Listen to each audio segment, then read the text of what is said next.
given all of this, doesn't something different have to happen so that your relationship with the community in general, the 99% of the people who are law-abiding citizens, so that relationship is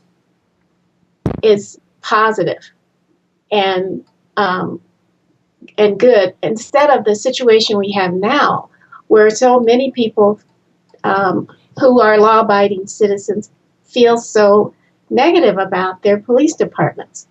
What has to change so that we're all safer and getting along better, and so your job is safer too? Attitudes and perceptions. That's what has to change on both sides. I think it's easier for police officers to change their attitudes faster than it would be for them to change their perspectives. If I pull a car over, let me just give you a hypothetical. This will be easier. If I pull a car over and I ask the passenger, hey, do me a favor, turn the car off. And I'm met with, yeah, no problem, sir. And a car turns off. Or, yeah, you got it, man. Or whatever. Great. If I'm met with, man, what the hell I got to turn this car off for? That is a red flag for me. That means this person is not going to go with the program, which takes my awareness up a little bit more, makes me a little more tense, makes me think a little bit more about what I'm going to have to do to make this safe for everybody. Yes, my safety absolutely comes first. And a very close second is everybody else's. So the kind of conversation we're having today would go a long way to help everybody. You know, it's funny. You said earlier, what can we as a community do?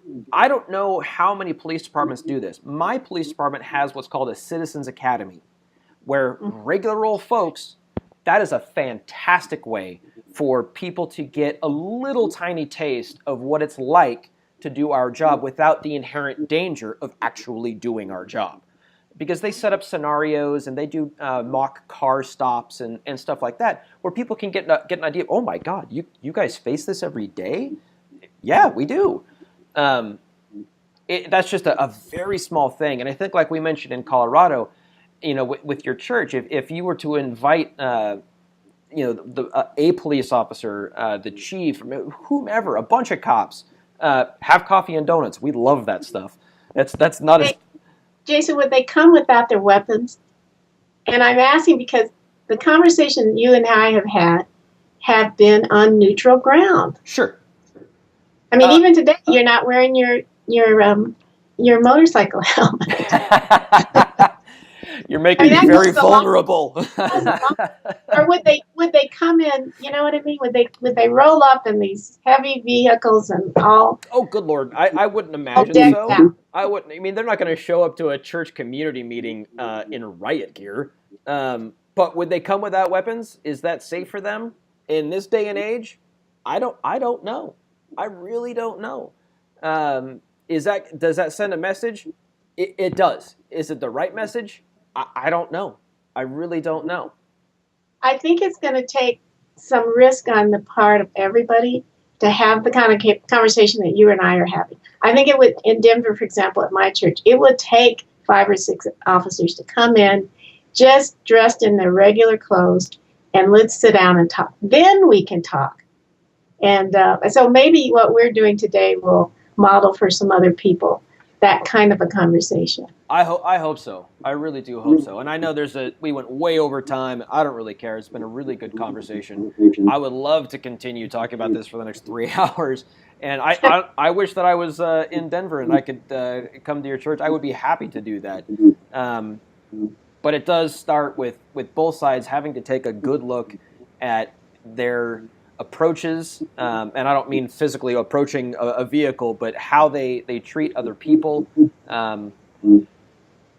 And we have to lose the attitudes on both sides, but still, from a police perspective, we still have to be safe.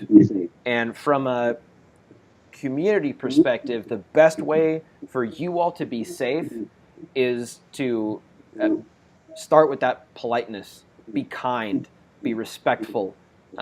it doesn't really matter what walk of life you work. If you get a rude barista at Starbucks, you might have a little attitude with the barista. Nobody's going to get shot over it, but the concept, and I don't mean to minimize any of it, but the concept is still very similar. We tend to give what we're getting. Thank you for our time today. I think what we've been trying to do is important, and I hope that this will inspire similar conversations all over the country, one-on-one, churches, community groups, people getting together. Yes, ma'am. Okay. All right, Patricia, you be safe, and thank you so much for your time. Thank you for your time. Bye-bye. Have a good one. You too. Bye-bye.